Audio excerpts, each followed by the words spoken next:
War Pugs, it's time for some nostalgia. This is for Scooby-Doo, Where Are You in Springtrapped.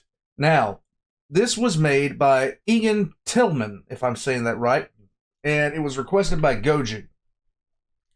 Now, with that being said, this is very different. This looks like stop-motion animation, if I'm looking at the thumbnail right.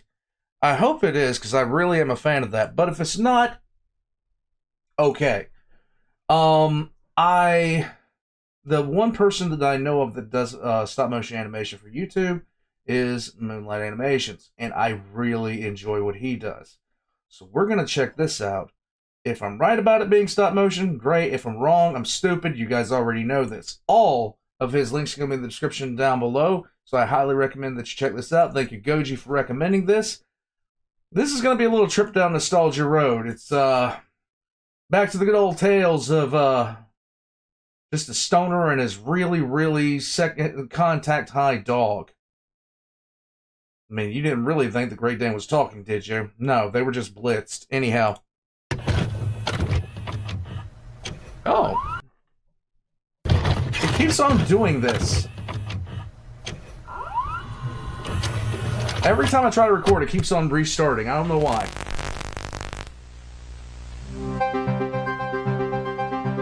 Oh, yes.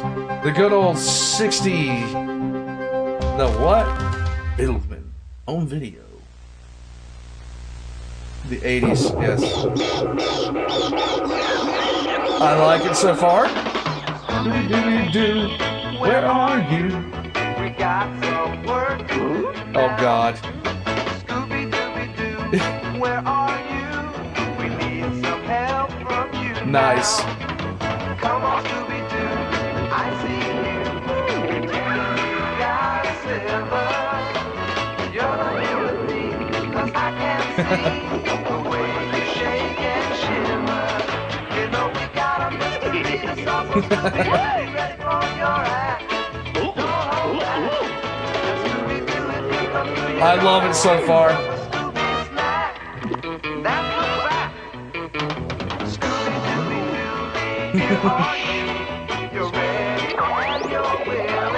Nice. We can count on you, Scooby-Doo. I know we'll catch that villain. The nostalgia is real. Let's go. Let's go. I have that warm, fuzzy feeling in my heart. Let's go.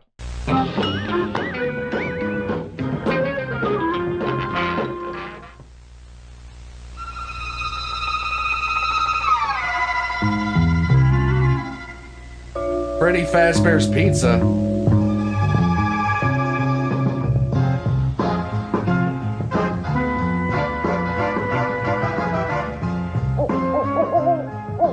Always with the owls. Here it is, gang. Freddy Fazbear's Pizza. What a groovy spot for a birthday party, Scooby. Thanks.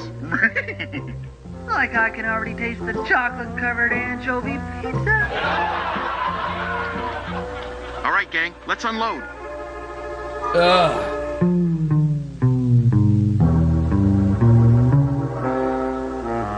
Jinkies! They're closed. But it was just open when we pulled up. Well, Scoob, like I think we're gonna have to party another day. Oh. Okay. Hey, what's that? Oh, God. Like I don't think we should stay to find out. Anytime I see that guy, that particular character, with that particular everything, my uncanny valley senses go off the scale, and I just want to cringe and die inside. A security guard. What are you guys doing standing around out here? Well, we came for a birthday party, but the place is closed. That's strange. I'm not supposed to lock up for another hour. Someone must have closed shop early. That can't be possible. I'm the only one here. Sounds to me like we have a mystery on our hands. Yay.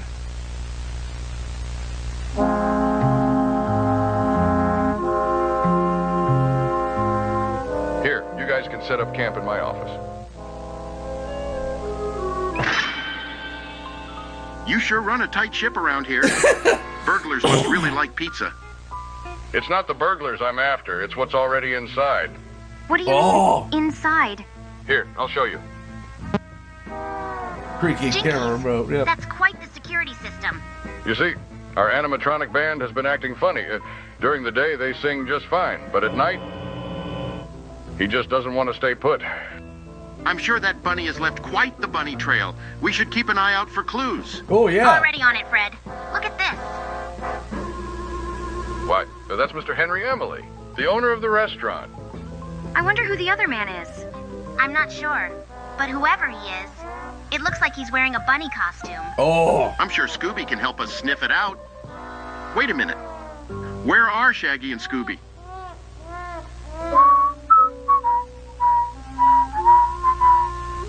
Man, it's a dream come true. Locked in a pizza parlor overnight. Yay. Like, this is so much better than a haunted house.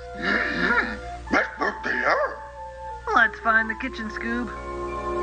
This is gonna be bad. This is gonna be bad.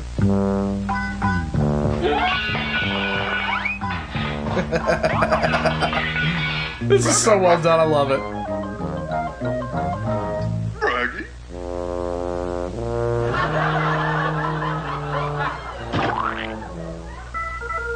Like, Scoob, check this out.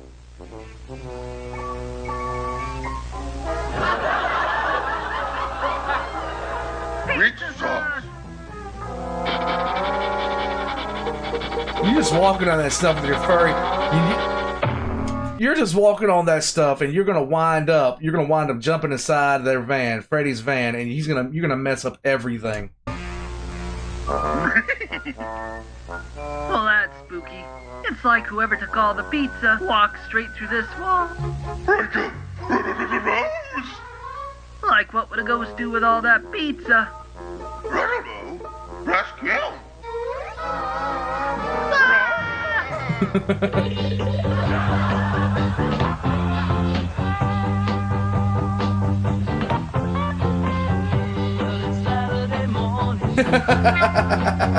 Don't know what to do. Since Monday morning. Is this gonna be the, okay? Dreaming about you. Yeah. Yep, there you go. 7 days a week now. 7 days a week. Got me talking in my sleep. This is so. Yes. Nice. Got me going in circles. Round and around. 7 days a week. Round and around. Every time I see you. Round and around. Coming down the street. 7 days a week. They're doing. 7 days a week.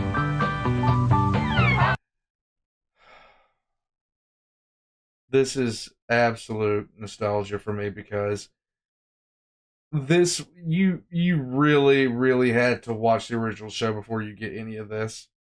Like, I'm grinning right now. I never found Scooby-Doo really like incredibly funny or anything like that. But watching this just gives me nostalgia of just sitting there watching Saturday morning cartoons that Scooby-Doo would be on, and you just sit there and watch it because you were waiting for DBZ to come on.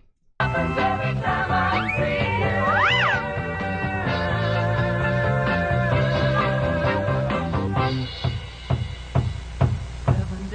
you. The door thing now. Great. I just don't think I can make it without Hey, that looked like Shaggy and Scooby. being around you.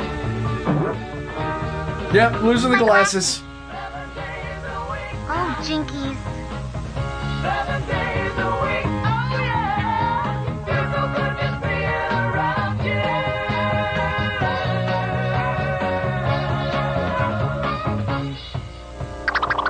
Yep. Scoob, we're as cooked as a pizza pie.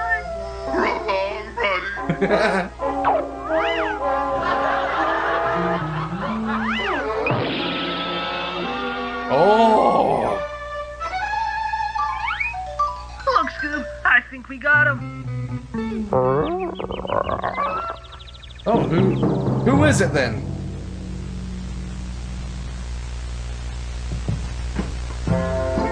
I gotta hand it to you, kids. I never would have found this secret room without your help. But one question still remains.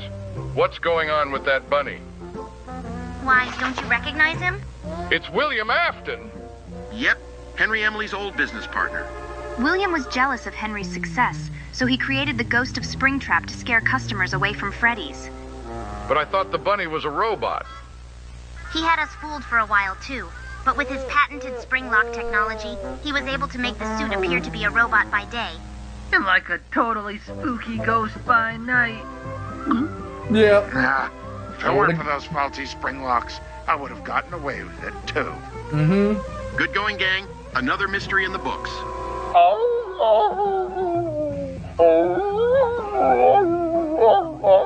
Like if this one's a spring lock, what's that one?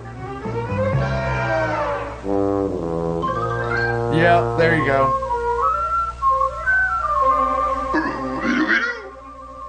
Yep.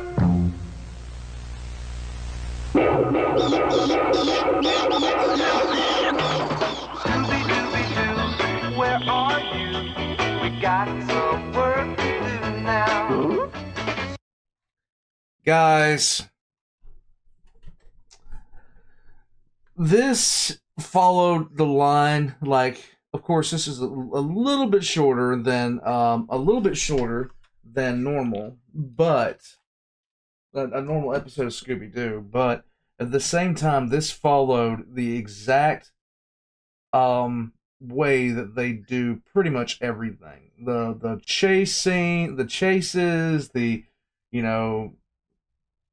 Shaggy and Scooby winding up getting into trouble because they were looking for food. Velma losing her glasses and finding a clue midway through. This followed everything. This was pure and unadulterated nostalgia for me.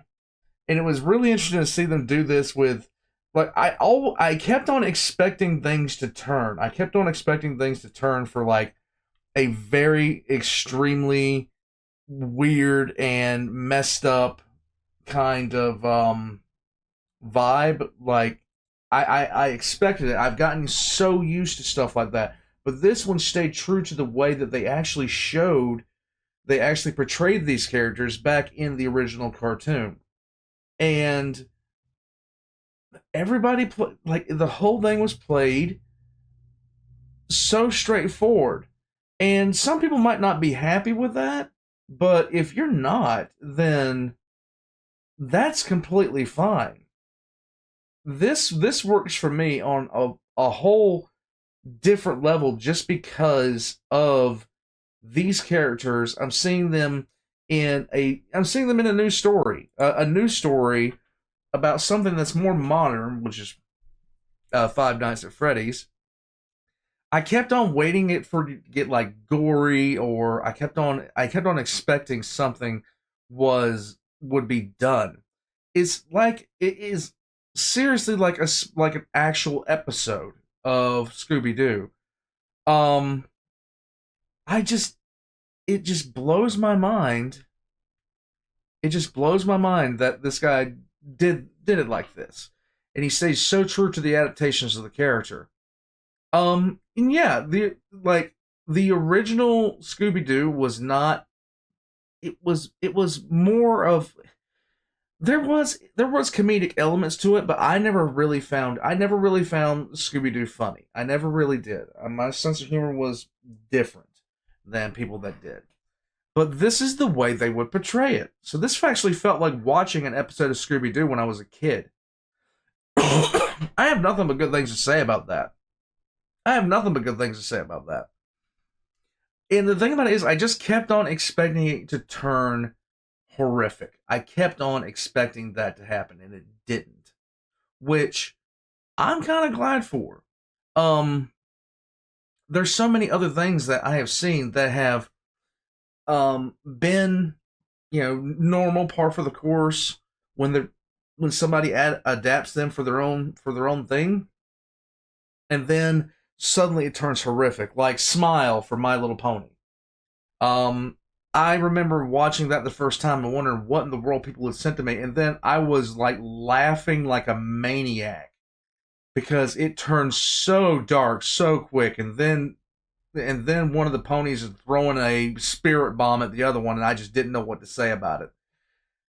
Warpugs, this is about as true an adaptation as you're going to get of the cartoon Scooby-Doo to an actual, like, more modern story with Freddy Fazbear and things like that. And they stayed true to the actual way that this was done. And I applaud Eagan Tilghman for that. Warpugs, I do believe, one second, let me just move this out of the way. Goji, thank you for this recommendation. Warpugs, check all of Eagan Tilghman's links in the description down below. I'd actually like to see something else that he's done, because this was actually very enjoyable. And I'm going to catch you guys next time. Nostalgia. Absolute ridiculous nostalgia. Warpugs, I'm out.